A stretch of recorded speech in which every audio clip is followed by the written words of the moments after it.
Hello, good day. Good afternoon because my session with you is supposedly on the afternoon of the 14th. However, I wasn't able to attend with you for a face-to-face session kasi medyo nag-conflict po yung schedule. Andito po ako ngayon sa Manila for a conference.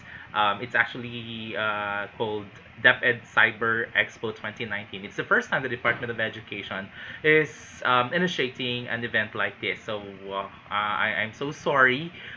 Hindi po ako maka-attend ng personal sa inyo. Konting dispensa na po. But I made sure that ma-run ko pa rin yung session ko for a digital session just like this.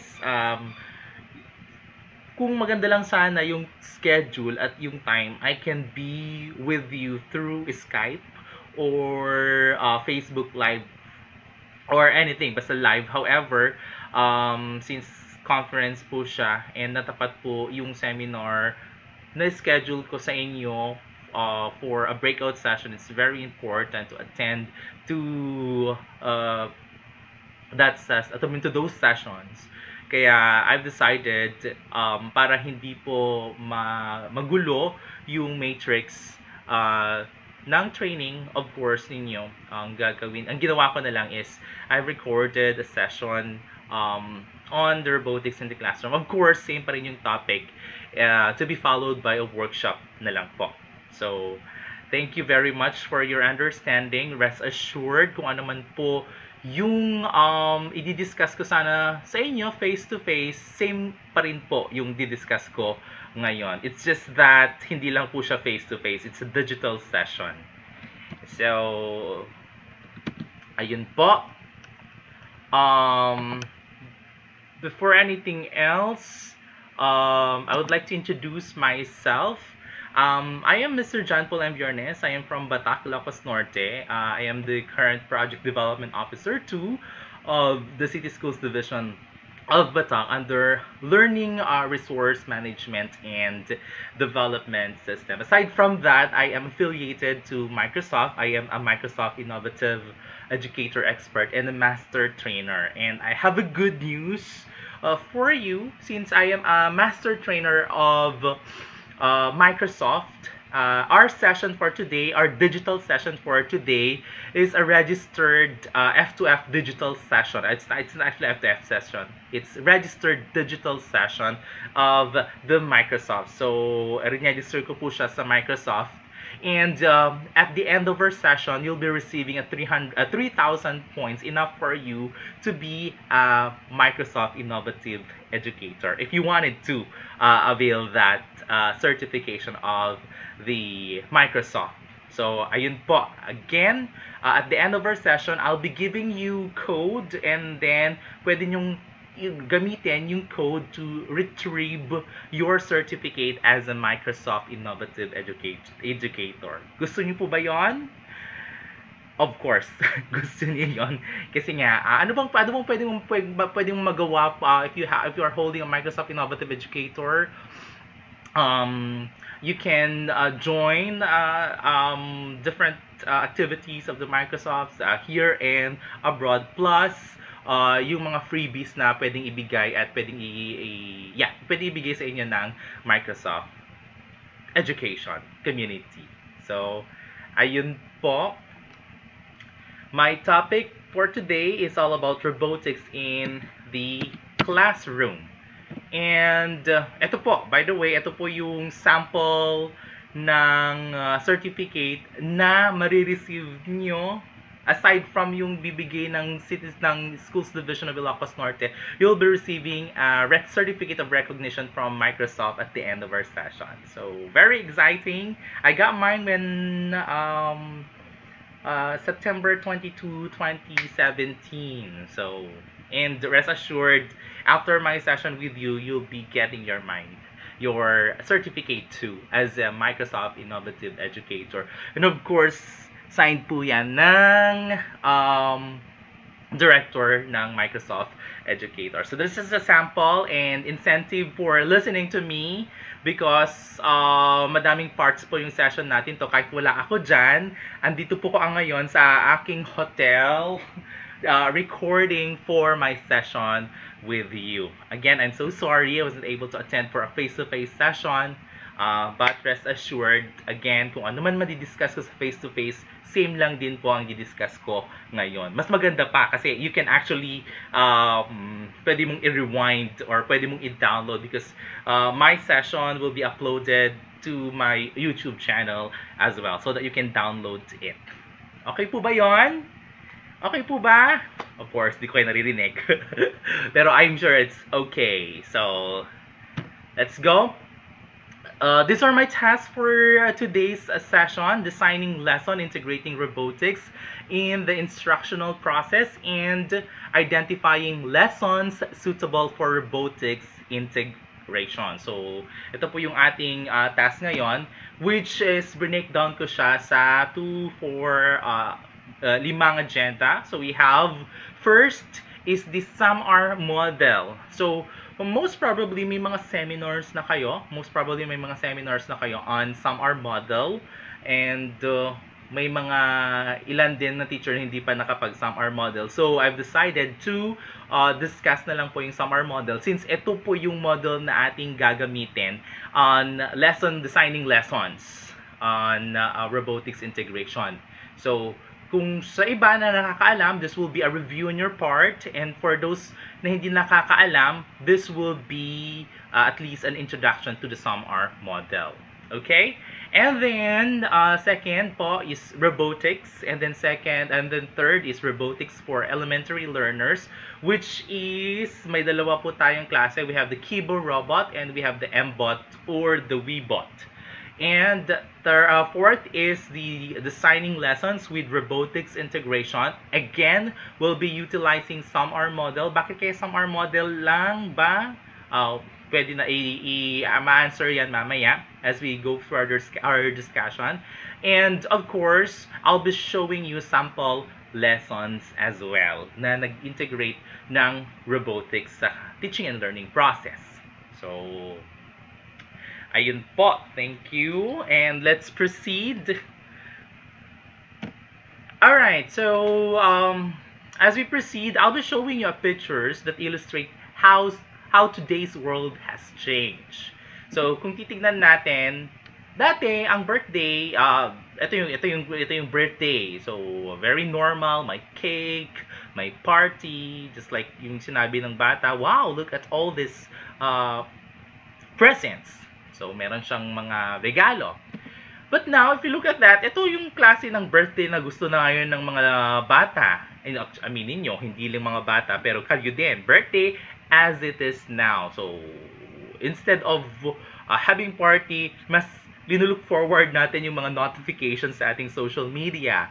Meron dyan iba na medyo as lang agpaspasugnod kasi nga naka-receive the birthday greetings from his or her crush, something like that, or loved ones. And before, this is the normal kid playing in the playground. Mom, I'm off to play soccer. But if you look at now, Mom, I'm playing soccer, which is true, nagpe-play siya ng soccer. However, if you look at that, nagpe-play siya ng soccer virtually. Just like that.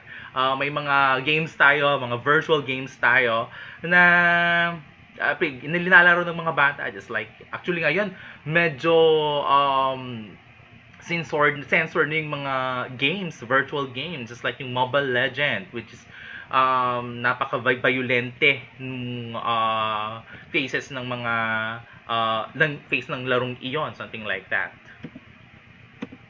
And then before, ganito tayo manood ng TV. Yeah, actually ganito din naman tayo manood ng TV. Kaya look at that.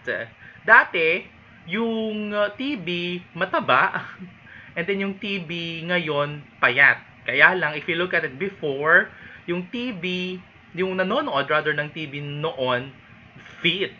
Okay, ngayon, grabe, oh. Ang healthy.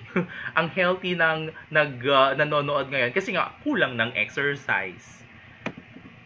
So before, kapag mag-jog tayo, very simple, warm up, exercise, jogging, and then after jogging, inom ng tubig. But now, if you look at those nag-jogging or nag-exercise, They needed to have music, they need to have a jogging app, and then may pa-selfie-selfie pa dyan, and then update ng status. Kahit limang metro lang yung linakad. Winisik-wisik na lang yung tubig para parang nagpawisan na lang, something like that. So that's the scenario now. Okay, so that's our Filipina today. Ito yung mga Pilipina natin ngayon. Oh, 'di ba? Napakaganda. Madami tayong skin na nakikita. But if you look at our Filipina before, oh, balot na balot, parang lumpia.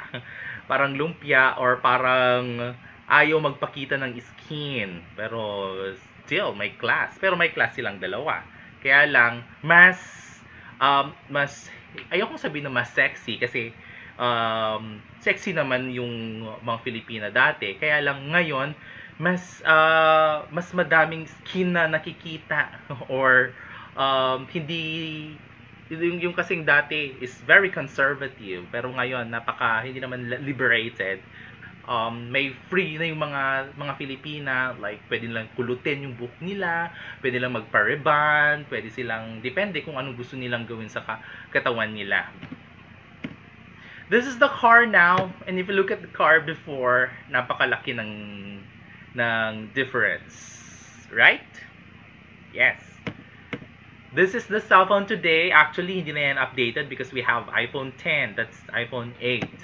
But if you look at that, that's the telephone before. Can you imagine kung ganyan yung telepono nyo ngayon na pumunta sa Robinsons? Gusto nyo bang ganyan yung telepono yung pagpunta sa Robinsons? Of course not. This is the airplane today and that's the airplane before. Napakalayo. Ayaw kong pumunta ng Batanes gamit ang ganyan na eroplano. Kahit dream ko pang pumunta ng Batanes. Okay. Any one of you who can guess kung ano ito? Syempre, this is recorded. Pero sabihin nyo na lang kung ano ito. May mga nagsabi, when I'm running this session, may mga nagsabi, ito daw ay sa sinehan, ito daw po ay music, something like music player, something like that. Pero kung sa tingin nyo, sa inyo, what is this before? Can you shout? Okay, so I hope may nag-shout ng answer nila. Okay, you know what? This is actually a 250 MB hard drive before. Can you imagine this? It's 250 MB hard drive. Hindi pa siya 1 GB. So kung gagamitin natin yan ngayon to copy a movie, kulang pa yan. Ang laki-laki na. And then look at now. We have 1 terabyte na thumb drive na lang po siya. So napakalaki ng difference. Lahat ng pinakita ko ngayon, napakalaki ng difference. Ang dami-daming difference simula noon hanggang ngayon. But if you look at this is the classroom before and this is the classroom today. If you look at it, yes, may nagbago kasi nga whiteboard, blackboard. But if you look at the classroom setup, konti lang yung pinagbago, yung classroom environment. Same pa din, teachers monopolizing the classroom, si estudyante, tulat-sulat, recitation, something like that. Kulang ng activities. And is there a big difference? Yes. According kay paring Peter, sabi niya, it's hard to imagine any way in which it hasn't changed. Children know more about what's going on in the world today than their teachers, often because of the media environment they grow up in. So sabi niya, ouch, mas marami pang alam daw yung mga bata ngayon. Kasi nga, napaka-accessible ng information ngayon. Often because of the media environment they grow up in. They're immersed in a media environment of all kinds of stuff that was unheard of 150 years ago. Kahit hindi lang 150, kahit 250 years ago. Kasi nga, again, napaka-accessible po ng ating information.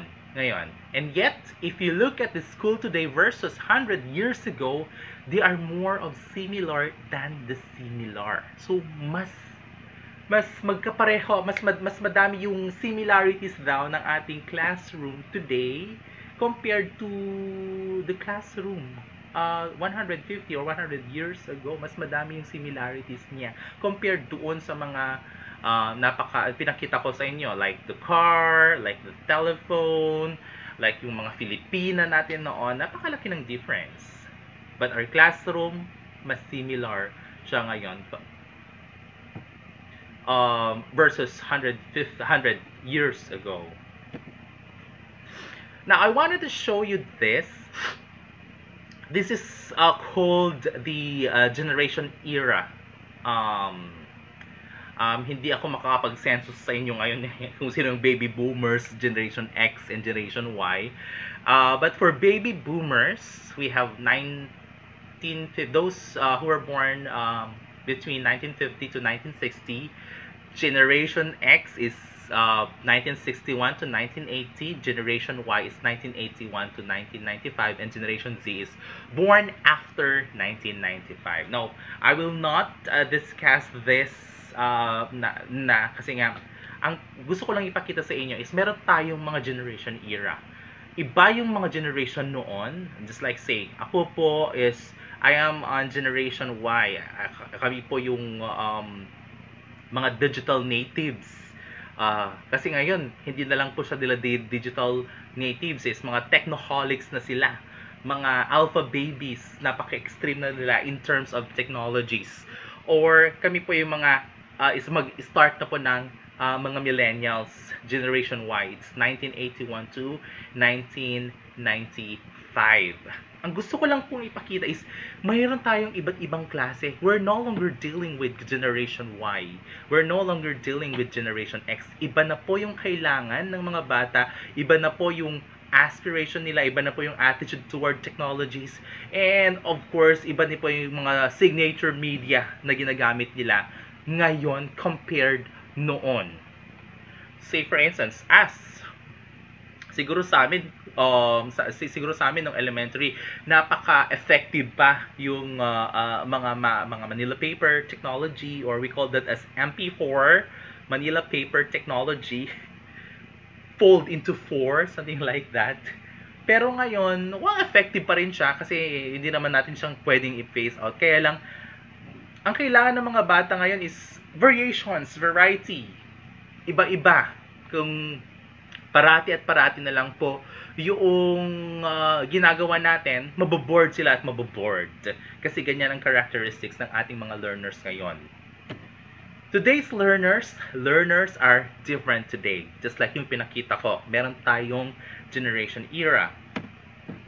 Who are our learners? If you look at this, our learners are all under this Generation Z. They are technoholics. They are entirely dependent on IT, limited grasp of alternatives, and they are multitaskers. And napaka-agresibo po ng mga batang ito or mga learners natin ngayon, that if we don't address their needs, well, tayo po magiging accountable doon. Our learners today are quicker, sharper, and technology savvy, and of course, they are visually oriented. Mga visual learners po iyan. But of course, naniniwala pa rin ako kay Best George, na hindi po si George Manuel. Sabi dito is, technology will not replace great teachers, but technology in the hands of a great teachers can be transformational. So, wag po tayong maniwala as teacher na in the near future, mamawala ng mga teachers kasi puro robots na po ang nandito, something like that, or puro robotics na po. No.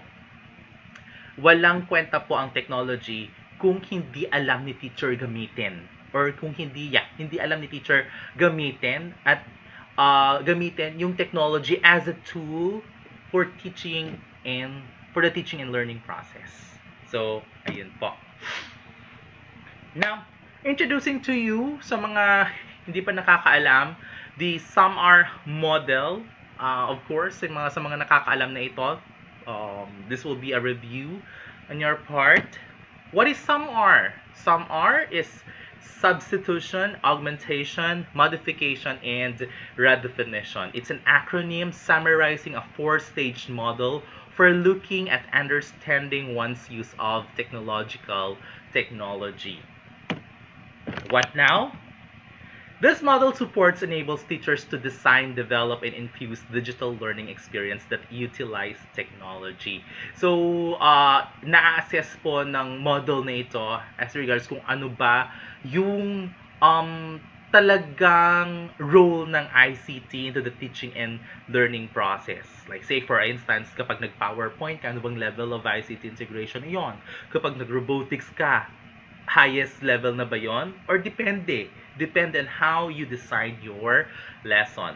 The goal is to transform learning experience so they result in higher level of achievements for students. And I would like to highlight this in the third part. This reflects the amount of the students' engagement to certain tasks using technology. So basically, yung pinakamababa, which is the substitution and augmentation, konti lang po yung students' engagements. Students' engagement po doon. So, kung baga, yung lowest 2 level po ng SAMR, ito po ay teacher-centered. Si teacher nag-engage sa technology, wala masyadong engagement yung bata. But, as you reach yung apex, which is the redefinition, followed by, of course, yung modification, mas tataas po yung student engagement. So, yung first 2 levels, that's teacher-centered, and then yung modification and redefinition, that is learner-centered. Kasi nga, mas mataas na yung students' engagement sa technology. Now, I want you to look at this diagram. Actually, ito yung favorite kong diagram po ng SAMR. Gusto ko lang pong ilipat yung akin dito para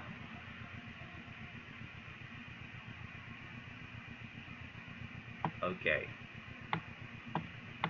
para mas makita natin. Ayun. I want to look at this diagram kasi napakagandang diagram po ito to explain the SAMR model for ICT integration. Okay. Now, if you look at this one, yung ating tao, sabi niya, I wonder what's in the ocean. Kapag ikaw nagwo-wonder ka kung anong nasa ocean, paano ba mag-integrate ng ICT? Paano kaya kapag gagamitin ko ang robotics? Ang daming mga questions. Pero at least meron ka ng interest. Wala kang ginagawa, that's no technology. Kung nagwo-wonder ka pa kung paano siya gamitin, that's no technology, which is wala pa siyang in technology integration. But if you look at this one, yung substitution niya, tech as a direct tool for substitute with no functional change. Okay, let me just okay, here.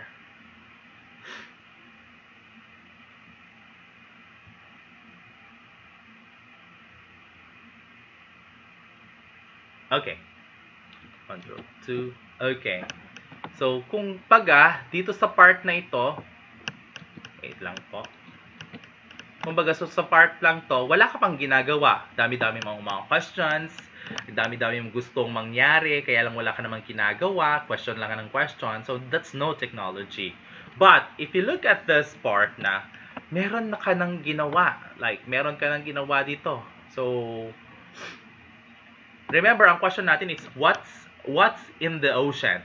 This one, nagbangka ka na. So, kung nagbangka ka na, nakita mo yung surface, pero wala ka pang nakikita mismo doon sa, kung ano ba nasa ocean. So, of course, ano bang nasa ocean? Tubig. Pag nakita mo dyan, tubig. So, for substitution, tech as a direct tool substitute with no functional change. Ito po yung tinatawag nating substitution. Ang tech daw po is direct tool substitute daw, but there's no functional change. A good example for this one is yung PowerPoint presentation or ebook, something like that. Pwedeng ebook, pwedeng PDF, something like that. It's just a substitution. Yes, you are using technology, kaya lang substitute lang siya kung ano nakikita mo sa libro, kung ano nakikita mo sa Manila paper, kung ano nakikita mo sa mga magazines. Same lang din po doon sa PowerPoint presentation. Kasi nga substitute lang siya. Pero at least gumamit ka na ng technology.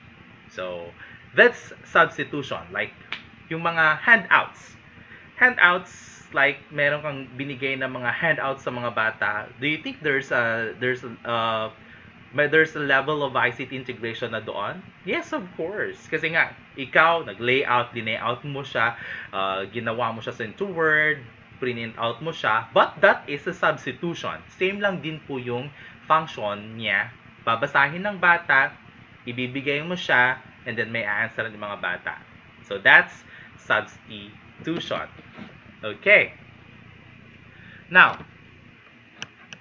if you look at this, yung ating pangalawa, compared doon sa ating una, yung una kasi natin nagbangka siya nagbangka. Pero ngayon, nag-level up na siya. So, nag-snorkel na si Bess natin. So, hindi na lang yung tubig yung nakikita niya. Nakikita na niya kung ano man yung nasa loob ng tubig. Pero, hindi pa masyadong malalim. Kasi nga, snorkeling yung ginawa niya. For this one, we call this augmentation, which is technology act as a direct tool substitute with functional improvement. Now, let's differentiate po yung substitution. It's a direct tool substitute. Pareho silang direct tool substitute. Kaya lang, meron siyang improvement. Doon sa substitute, no functional improvement. Anong ibig sabihin po nito? Ang ibig sabihin po niyan is that yung augmentation, like, we have started sa PowerPoint. Sa PowerPoint, plain PowerPoint, sige, that's substitution. But if you will add enhancement like videos, if you added audio or hyperlinking, something like that, that is augmentation. Why? Kasi nga may functional improvement na siya. Yung video, hindi mo na siya nakikita doon sa libro. Kahit substitute siya, kaya lang in-enhance mo siya, may functional improvement na siya. So, I'm sure may mga teachers na tayo or madaming mga teachers na tayo na nag-level up na from substitution. Okay. With functional improvement. Now, kung ang mga teachers nagdudwell po dito mismo sa ating lowest two level, which is yung substitution and then augmentation, sila po ay nasa engagement level. So, nasa engagement level po sila. Or we call this as teacher-centered. Wala pa muna. Si teacher lang yung nagmamonopolize sa mga estudyante. Siya lang yung merong access sa technology kasi nga ginagamit lang niya as instructional material. Walang involvement yung mga bata. That is enhancement. That is teacher-centered. That's the lowest two level of the SAMR model. Now, let's go to the third level, which is the modification. So, eto na po yung ating modification. Sabi dito, modification technology allows for significant task redesign. So, may redesign na doon sa task. Hindi na lang siya substitute, pero hindi na lang siya with improvement, but na-redesign na yung task or na-redesign na yung gagawin ng mga bata. Kasi nga, it's task, meron ng involvement yung mga bata doon sa technology. They have tasks to complete. Okay, now, yung illustration po, napakaganda kasi if you look at this one, okay, gusto ko siyang, okay, so, kung dito sa augmentation po, is nag-snorkeling po yung ating tao, this one na siya, nag-scuba diving. Ano bang difference? Yung una kanina, nag-snorkeling, konti lang yung nakita niya. Yung sa surface, at the same time, kung ano man yung mababaw, kung ano man nandun sa loob. But this time, is meron na siyang nakikita mas malalim na, and that is modification. Which sabi niya, technology allows for significant task redesign. Dito napapasok po yung automatic feedbacking na sinasabi natin, like hyperlinking, kahit wala na si teacher, nagfi-feedback na siya if that's tama ba siya, tama ba yung ginawa ni bata, ni learners, or mali ba. Kasi nga, yung materials na mismo yung wait lang po. Yung materials na mismo, yung nagsasabi, yung ICT-based materials na mismo, yung mga nagsasabi, kung tama ba yung learners or mali. Kasi may automatic feedback nga na sinasabi natin. Okay. I'll be showing you some examples of a material na may automatic feedback. Okay, so wait lang po.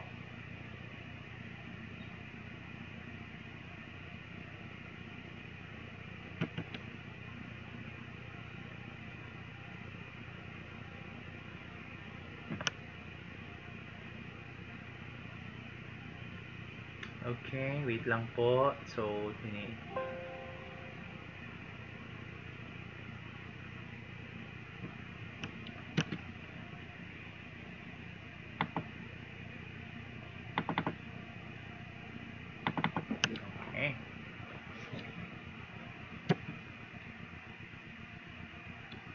Nag-open lang siya. Just give me a second.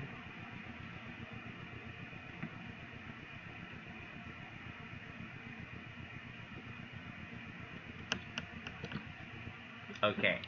So, this is an example of a material that promotes independent learning sa mga bata. Kasi may mga tasks na sila dito. And at the same time, yung material na mismo ang nagpro-provide whether tama ba si learner or mali. Like say for instance, meron na siyang ditong, if you click on the guide card, pupunta yung guide card. So may interaction na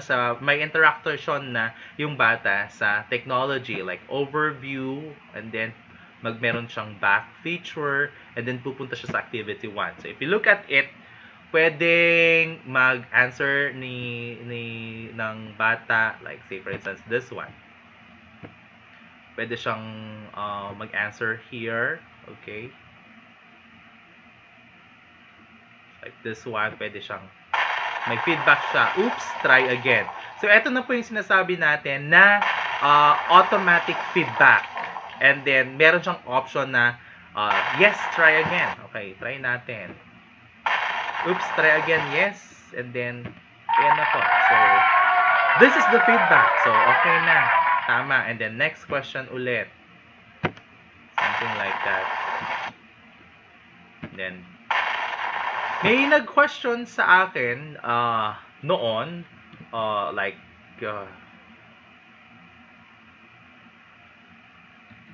may nag-question sa akin noon, wait lang po, ano ko lang po yung,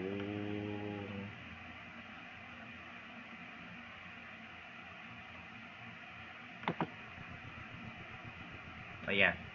May nag-question sa akin noon, like, sir, paano yung bata na day ubing ka no ket pagpagtuan na latan, madimit ma-check ni teachers, madimit ma-monitor ni teachers no tama siya or mali, or pinaypayso na ba di JP nag-answer na kinata nga materials. Well, these materials promotes independent learning. And then kung gusto natin malaman kung may improvement siya, we can actually conduct a separate summative assessment for this. At least yung bata nagma-manipulate siya dun sa computer, and at the same time may nare-retain na knowledge from the materials. Again, these are only for formative assessment. Pero kung gusto natin i-measure kung may na-retain ba sa bata, we can conduct a separate summative assessment, like a pen and paper summative assessment na related dun sa binigay natin na materials that promotes independent learning, na materials na under modification. So, ayun po. I have different samples po. I have different samples aside from PowerPoint. Tignan ko lang po. So, I have here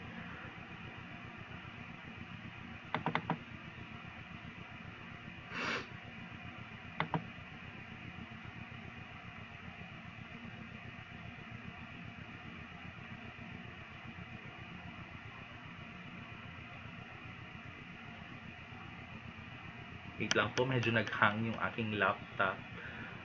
Okay, so this one, F1.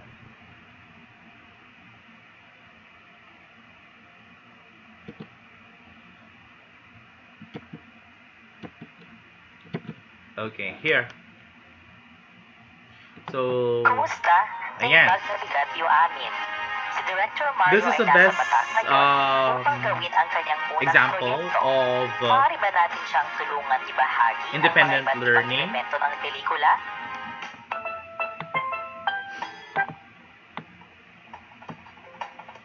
So, pwede click ni bata, yung learners, salamat tayo na. Ang And then, script ay ang pagkakasunod-sunod learners can ng mga only, pangyayari can sa isang also kwento sa pelikula. Ipinamamalas nito learn in ang their own tunay na layunin pace. Like, ng say for instance, kwento. alam na niya yan, pwede niyang Ang i-skip, sunod-sunod, sunod-sunod, ang for the development of the lesson. And then, Samahan ninyo pupunta na ako tayo sa pagtugon ng assessment. mga katanungan habang binilibot ko ang syudad ng bata. Gamitin ang arrow up, down, right, left para sa paggalaw. Ayan, like, this one, pwedeng maglaro yung learner, then maglalaro siya, pupunta siya. Ito ang pagkakasunod ng mga pangyayari sa isang kwento sa pelikula. Like, pwedeng script. So, ito na yung pinatawag natin na feedback, na kahit wala si teacher, at least napifeedbackan pa rin yung learners na tama ba siya o mali siya. And at the same time, independent learning siya. Pwede niyang hindi answeran yan. Ayan, so pag ma-out siya, balik siya dun sa dati. Parang naglalaro siya at the same time. Ayan, mali. Ayun. So, ayan po. Like that. So, that's an example of modification. So, ayun po. I am sorry for that. So, that's modification, which tech allows for significant task redesign. So, learner-centered siya kasi nga naka-engage yung learner sa technology. Kahit wala ka na as a teacher. Magpa-facilitate ka na lang. Kasi nga, yung material na mismo, yung nagpa-facilitate ng first level na nagpa-facilitate ng learning. Siya na yung nagsasabing tama siya na yung nagsasabing next, and siya na nagsasabi kung saan siya pupunta ulit. So that's modification. That's the third level of ICT integration. Okay. So let's go to the second, the apex of the technology integration, which is the redefinition. Kung titignan natin dito, wow, naka-submarine na po siya ngayon. O, tignan nyo, naka-submarine na po siya ngayon. May submarine na pong nagaganap.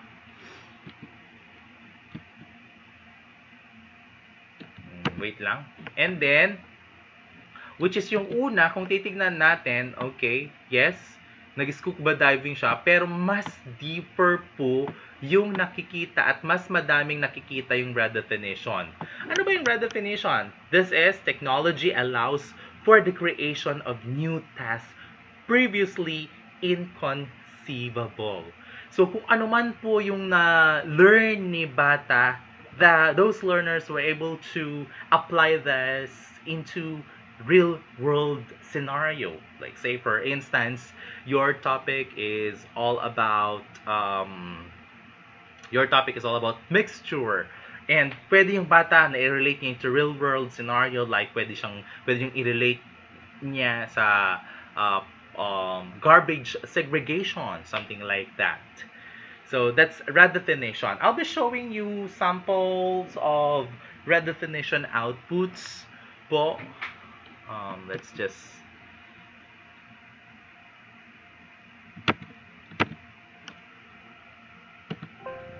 wait lang po.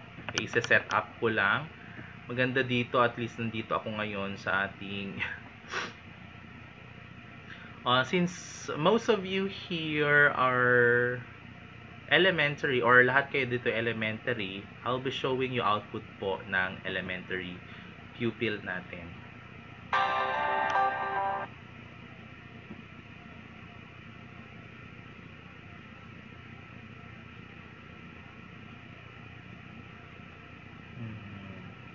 Wait lang po. Okay.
Okay, so that's an example of red definition output. Sabi ko kanina, yung concept na napag-aralan sa inyo, hindi lang siya naka-confine. Hindi na lang siya naka-confine within the four walls of your classroom. Kundi, yung mga learners were able to apply those concepts into real-world situation or real-world scenario. Just like po yung sample natin. The topic that was given to the learners po ay all about overpopulation. And then what they made, it's actually a multimodal activities. Meron gumawa ng video, meron gumawa ng brochure, meron gumawa ng digital poster educating about overpopulation. Kasi nga ang topic is all about reproduction. So, ang nangyayari na lang dito is yung technology act as a tool to come up with such an innovative outputs like yung ginawa ng mga bata. So, hindi po naging possible yung task ng mga bata kasi na may creation of new tasks kung wala pa yung technology na iyon. So, that's redefinition. Redefinition natin, technology allows for the creation of new tasks previously inconceivable. So, that's it. SAMR, substitution, augmentation, redefinition. Okay. For substitution, recap natin, students are only using new technology tools to replace the old one. Substitution. Technology as a direct tool substitute with no functional change. For augmentation, technology acts as direct tool substitute with functional improvement. For modification, ilipat ko lang po yung aking fest dito. Okay, here. For modification, this is the level where technology is being used more effectively, not to do the same task using different tool, but to redesign new parts of the task in transform students learning. So that's modification. So sabi dito ang meron na siyang redesign of the task.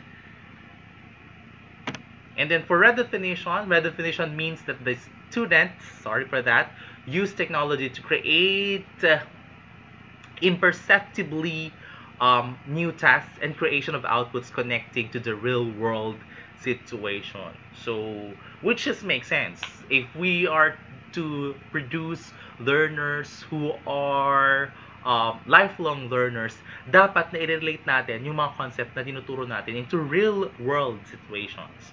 So, ayan po ang ating redefinition. Again, ito po yung gagamitin natin model as regards integrating robotics into the lesson po. Kaya gumawa pa ako ng review for the SAMR model. Kasi nga, I'm pretty sure may mga participant po tayo ngayon na first time po na marinig ang ating SAMR model.